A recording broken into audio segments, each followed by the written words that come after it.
Tudo da Canção Nova em um só lugar. Canção Nova Play. O Senhor esteja convosco.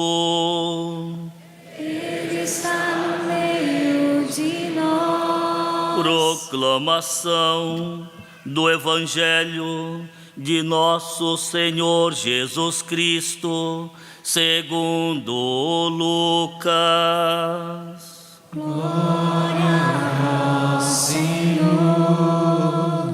Naquele tempo, Jesus contou esta parábola para alguns que confiavam na sua própria justiça e desprezavam os outros. 2 homens subiram ao templo para rezar. Um era fariseu, o outro cobrador de impostos.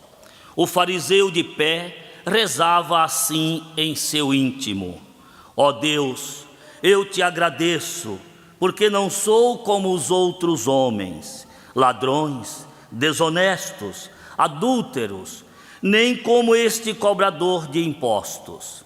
Eu jejuo 2 vezes por semana e dou o dízimo de toda a minha renda. O cobrador de impostos, porém, ficou à distância e nem se atrevia a levantar os olhos para o céu, mas batia no peito dizendo: meu Deus, tem piedade de mim, que sou pecador. Eu vos digo, este último voltou para casa justificado, o outro não, pois quem se eleva será humilhado, e quem se humilha será elevado. Palavra da salvação. Glória a vós, Senhor.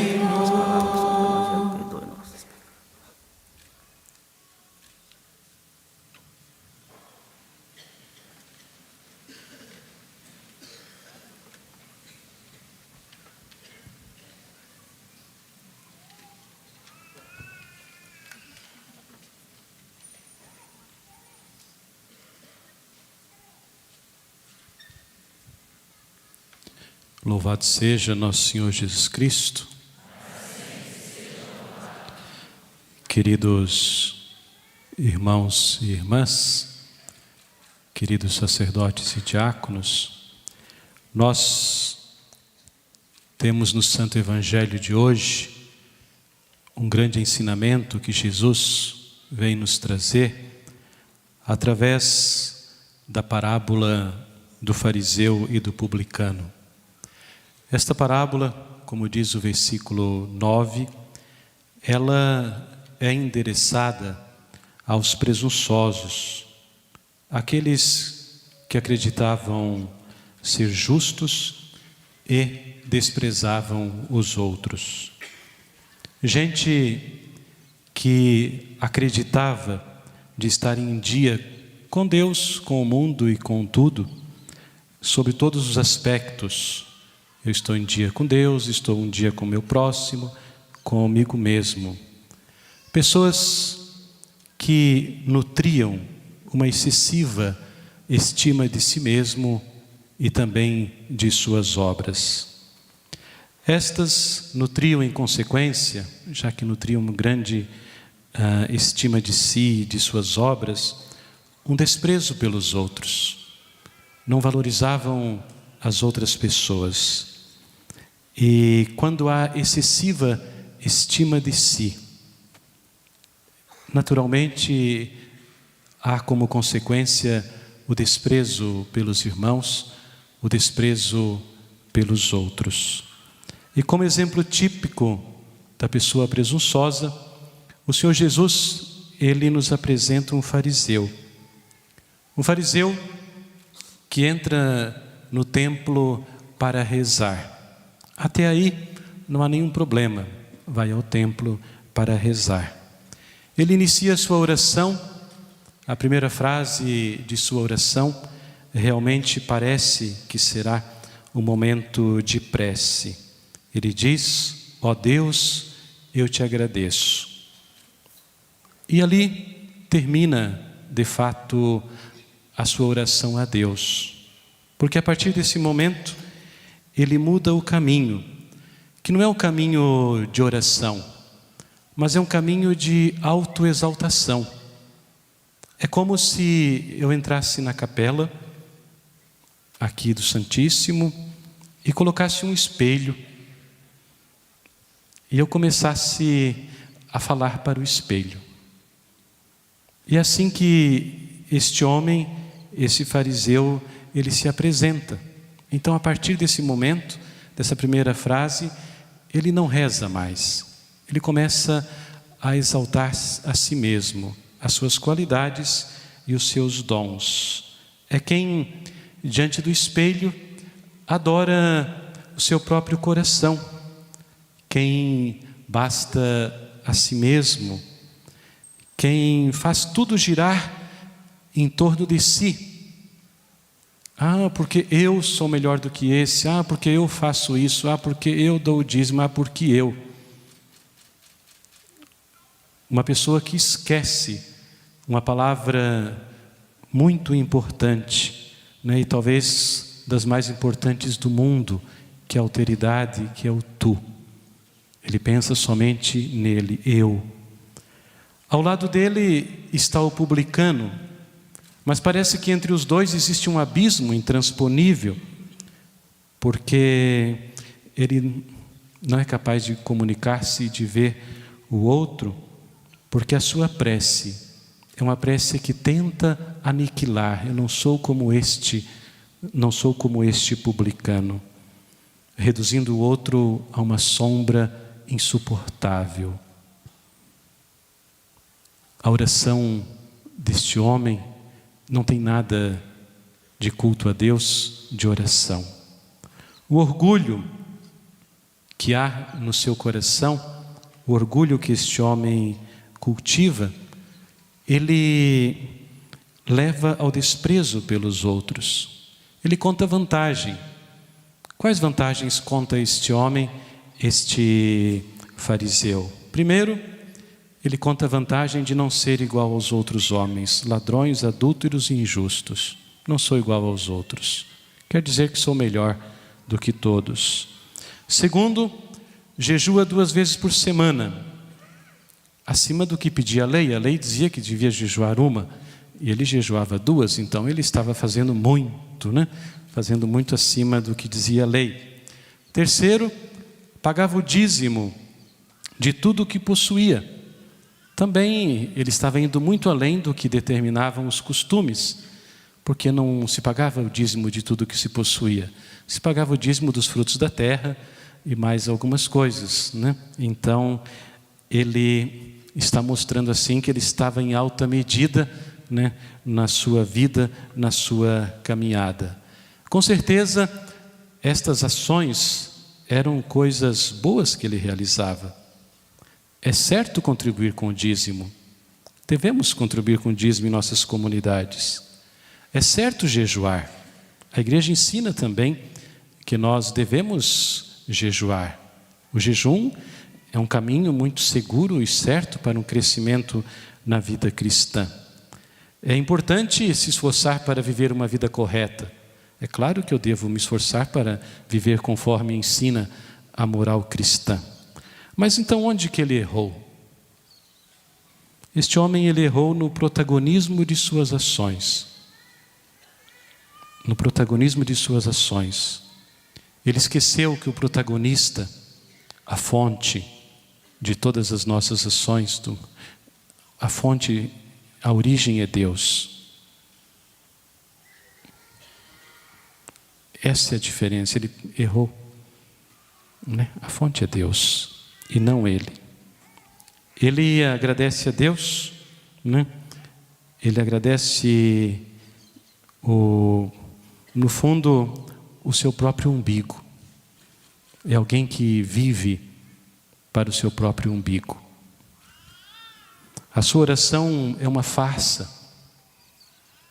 A oração desse homem é uma grande mentira. Porque Deus é apenas o colecionador de tudo o que ele faz.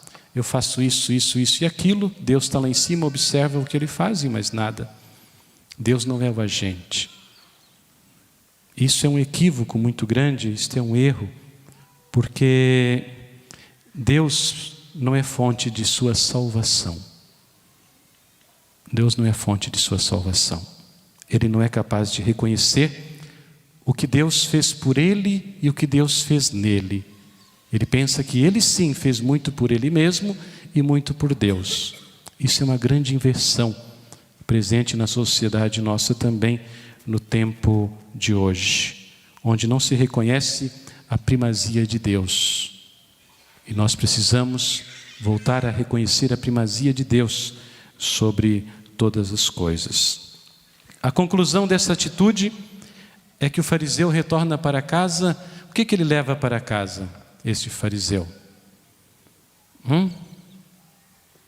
Ele retorna para casa de mãos vazias. Ele não conseguiu nada. Ele não ganhou nada.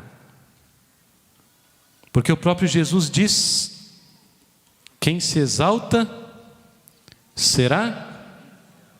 Quem se exalta? Quem se exalta? Quem se exalta será humilhado. Este homem se exaltou tanto e ele foi humilhado. O Papa Francisco, ele vai nos dizer que a falta de um reconhecimento sincero e orante de nossos limites impede que a graça de Deus atue melhor em nós. Então a falta de reconhecimento, a falta de humildade, de reconhecimento de nossos limites, de reconhecimento de que tudo depende de Deus, impede a ação da graça de Deus. E por isso que este homem, ele volta para casa sem nada, de mãos vazias. Ele não foi justificado. E pior ainda, ele acaba pecando ainda mais, porque ele foi ingrato para com Deus. Porque ele achou que tudo era capacidade dele e não um dom de Deus. Foi ingrato para com Deus e ainda pecou por maledicência com os irmãos. Eu não sou como aquele pecador.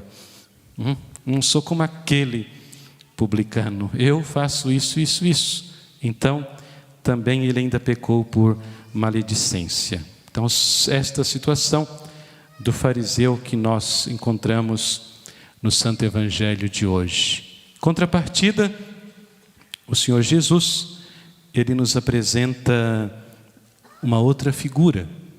Ele nos apresenta o exemplo típico da pessoa que sabe ser humilde e se coloca nas mãos de Deus. Ele nos apresenta o publicano, aquele que confia somente em Deus.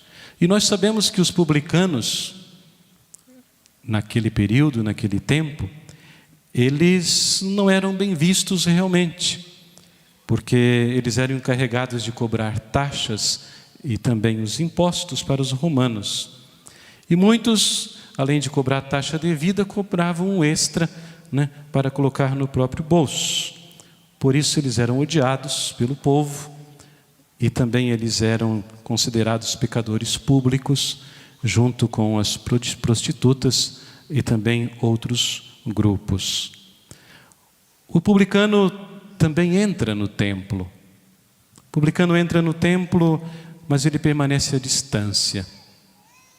Deus é tão santo que eu não posso me aproximar tanto assim pela situação que eu tenho de pecado. Ele não levanta os olhos. Ele tem os olhos baixos, porque ele se envergonha de si mesmo. Ele se envergonha da sua condição. Ele se envergonha do seu estado de pecado. Ele não olha para os outros, nem mesmo para o fariseu, ele não olha, porque não se compara com ninguém. Ele está convencido de que ele não tem nenhuma vantagem para contar. Não tem nada a apresentar a Deus a não ser o seu pecado. Por isso que bate no peito e implora: Senhor, tem piedade de mim. E é aqui, queridos, filhos e filhas, que está o centro do caminho deste publicano. Essa disposição interior que é elogiada por Jesus. Senhor, tem piedade de mim. É Deus que salva. É Deus que pode curar. É Deus que pode fazer nova todas as coisas. É Deus que me justifica.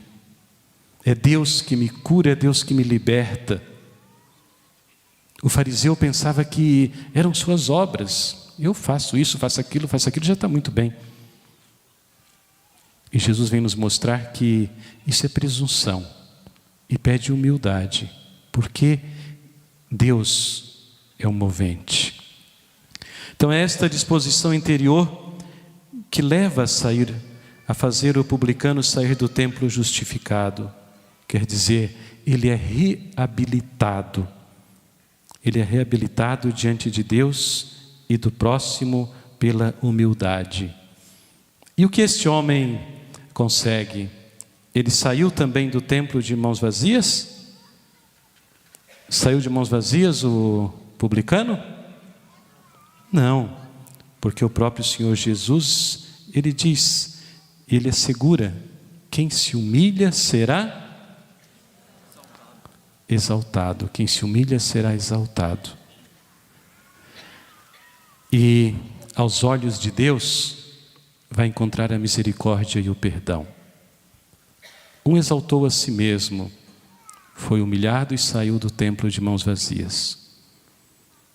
Outro reconheceu a primazia de Deus, o amor de Deus, a iniciativa de Deus. Somente Deus é capaz de perdoar, curar e salvar. E ele saiu do templo justificado, ele saiu perdoado, porque ele soube encontrar a fonte da misericórdia e do perdão. A igreja nos ensinou e ensina repetidamente que nós não somos justificados pelo nosso esforço e pelas nossas obras. Nós somos justificados pela graça do Senhor que toma a iniciativa. É Deus que nos justifica. Devemos fazer o bem e precisamos fazer o bem, porque nós queremos ser semelhantes a Jesus, queremos percorrer um caminho de santidade, devemos fazê-lo, né? Mas voltemos aqui ao início do Santo Evangelho. O início do Santo Evangelho, São Lucas, ele nos disse que Jesus, ele contou esta parábola para alguns que eram presunçosos, que confiavam na própria justiça e desprezavam os outros. A parábola, ela nos confronta com dois comportamentos diversos da consciência moral do homem de todos os tempos. E também está falando para cada um de nós, dois comportamentos diversos. O publicano nos apresenta uma consciência penitente, de quem está plenamente consciente de sua fragilidade, de quem sabe a fragilidade da natureza humana, que somos pecadores por natureza. Quem vê nas próprias faltas uma confirmação da necessidade da redenção e da salvação que procede de Deus. O fariseu, por sua vez, ele nos mostra uma consciência satisfeita consigo mesmo, de quem se ilude e se engana, pensando que, por observar algumas normas, sem a ajuda da graça, ele já se justifica e não tem necessidade da misericórdia de Deus.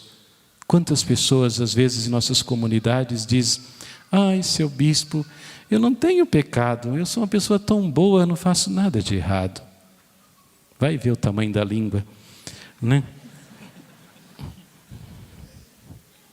É verdade, eu não faço nada de mal. É uma consciência satisfeita consigo mesmo. É uma consciência farisaica. E nós temos que estar atentos, porque o Senhor nos pede uma consciência penitente. A todos, por isso que a todos nós é pedido uma grande vigilância para não se deixar contagiar por atitudes farisaicas, de adaptar a norma moral às nossas próprias capacidades e interesses.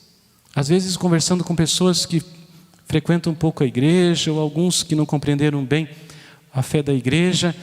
Eu vivo a minha fé dessa maneira, para mim isso não é pecado, não tem nenhum problema, eu vou viver desse modo. Isso é uma pessoa que está equivocada na sua maneira de ver a fé católica. Isso é alguém que está adaptando a norma moral, a lei da igreja, para o seu modo de vida. Isso não é católico. Uma pessoa dessa precisa de conversão, porque está adaptando a lei moral a seus próprios interesses e a sua conveniência, porque não quer converter-se, mudar o seu comportamento, a sua vida, quer fazer com que um padre, o bispo, as pessoas da comunidade engulam o seu modo de viver e de se comportar, e assim tenta se auto-justificar. E essa atitude farisaica, ela pode estar também presente em cada um de nós, de uma maneira muito sutil. Vejamos o que diz. Às vezes nós também somos inclinados que nós fazemos tudo certo. Eu faço o meu terço todo dia, vou na missa todo dia, cuido das minhas crianças, da minha mulher. O que Deus quer mais de mim ainda? Será que já não chega o que eu estou fazendo? Não? O que quer mais de mim? Olha o outro que não faz. Eu estou fazendo, aquele outro lá nem vai na missa. Nem vai na missa. Outras vezes, nós temos a tendência também a pensar que somos melhores do que os outros. Somos melhores do que os outros. Eu tenho esse defeito, mas olha o defeito lá daquele outro. Olha o defeito dele. Isso acontece em nossa vida, às vezes fazemos esse tipo de comparação. Eu não sou como aquele ou como aquela. E quantas vezes também, no íntimo de nosso coração, quantas vezes nós pensamos que nós não somos pecadores? E até achamos desnecessário nos confessar ao sacerdote. Não precisa confessar todo dia. Mas tem pessoas que dizem, mas por que eu vou confessar? Eu não tenho nenhum pecado, seu padre, este ano. Eu não lembro de nenhum pecado meu este ano. Isso é uma consciência laxa. De alguém que está perdendo a consciência do seu ser cristão, necessitado sempre da misericórdia e do perdão de Deus. Então eu não fiz nada de errado, por que eu vou confessar nesta quaresma? A presunção a que o Senhor Jesus fez referência no Santo Evangelho, e por isso contou esta parábola, é um grande mal, porque ela nos torna míopes, ela fecha nossos olhos, ela é a expressão mais vil de um vício capital, que é a soberba. A soberba cega a mente. A soberba corrompe o justo relacionamento com Deus e com o próximo. A soberba impede que eu veja que ao meu lado tem outras pessoas. E nós somos chamados a lutar contra esse vício capital da soberba. E qual o remédio que o Senhor Jesus apresenta quando se apresenta em nossa vida este vício da soberba, como vimos na caminhada e na vida do fariseu? O Senhor, Ele faz um convite no dia de hoje, quando Ele nos apresenta o remédio da humildade. A humildade é o elixir para curar a soberba. Já Pedro advertia: Deus resiste aos soberbos, enquanto aos humildes concede a sua graça. Ele resiste aos soberbos, mas os humildes Deus concede a sua graça. E existe um escritor cristão do século V, que se chama Afraates, que é um sábio persa. Ele faz um grande elogio à pessoa, aos homens humildes, ao caminho da humildade. Ele diz que os homens humildes são simples. Aqui cada um pode observar se tem alguma dessas qualidades na sua vida. São simples, pacientes, amados, íntegros, retos, peritos no bem, prudentes, serenos, sábios, mansos, pacíficos, misericordiosos, prontos a converter-se, são benévolos, profundos, ponderados, belos e desejáveis. O humilde é humilde, mas o seu coração se eleva às alturas dos céus. Os seus olhos, os olhos do seu rosto observam a terra, mas os olhos da mente à altura do céu. Assim, segundo este autor, são as pessoas humildes. A raiz da humildade onde está? Segundo São Tomás de Aquino, a raiz da humildade é a reverência para com Deus. Eu preciso ter a reverência a Deus. Ali começa a raiz de toda a humildade. Esta reverência que nasce da contemplação da perfeição de Deus. A quem contemplava o fariseu? O fariseu contemplava a si mesmo em um espelho. Quando ele falava, que pensava que falava para Deus, estava falando para si. O humilde, ele contempla a perfeição de Deus, as obras maravilhosas que Deus criou, e ali ele percebe que tudo é obra do amor grandioso de Deus. Ser humilde, queridos filhos e filhas, não significa esconder as próprias qualidades e dons pessoais. Não podemos confundir às vezes a humildade com desconsideração de si. Você tem uma qualidade, um dom, deve valorizar. Tá? E alguns confundem humildade com desmerecimento de si. Então, porque isso seria um pecado, vai contra a verdade, e a humildade não vai contra a verdade. Não vai contra a verdade. Então, é preciso reconhecer os nossos dons pessoais, nossas qualidades, como dom de Deus. A pessoa tem uma capacidade bela na pintura, na arte. Isso é um dom de Deus, reconhecer como um dom de Deus. E assim todas as qualidades e dons que temos. Ser humilde também não significa fechar os olhos para os limites e dificuldades dos outros, mas tomar consciência, diz Santo Agostinho, eu devo ter aquela serenidade no meu coração, que se eu não realizei um pecado tão grave quanto o meu colega realizou, é porque Deus me ajudou, porque eu estava com o coração mais aberto à sua graça. Foi só o amor de Deus, porque às vezes eu posso ter uma tendência maior ainda que o outro para cometer o pecado. Se eu não o fiz, foi só por misericórdia de Deus. E também o Papa Francisco diz que se vivemos tensos, arrogantes diante dos outros, nós acabamos cansados e exaustos.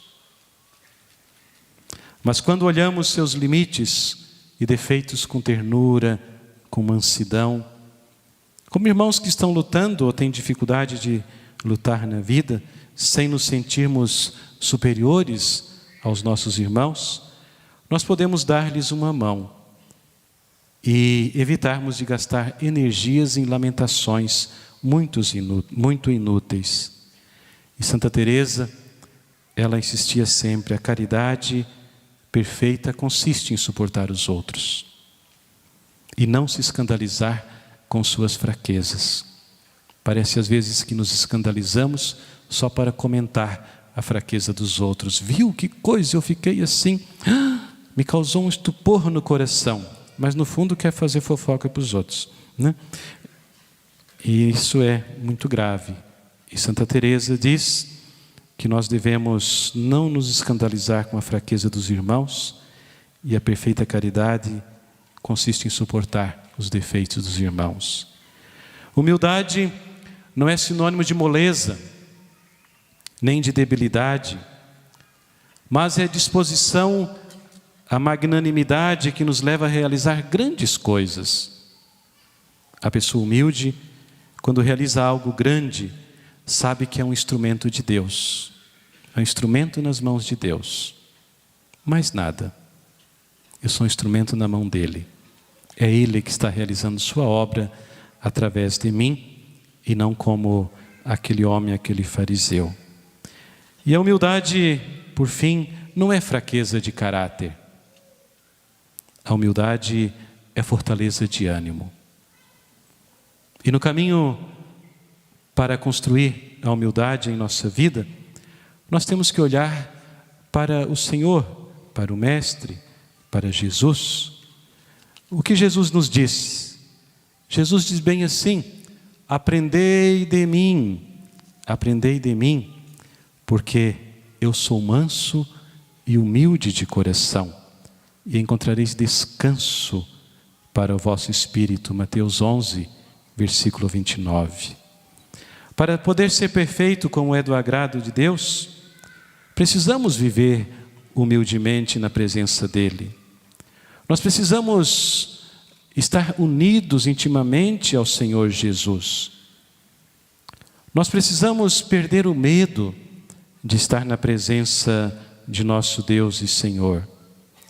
Nós precisamos nos deixarmos aproximar de Jesus, ser mais próximos dEle, e assim vivermos na sua presença, porque nós vamos permitir que Ele examine o nosso coração, Ele cure o coração de cada um de nós e nos indique o reto caminho.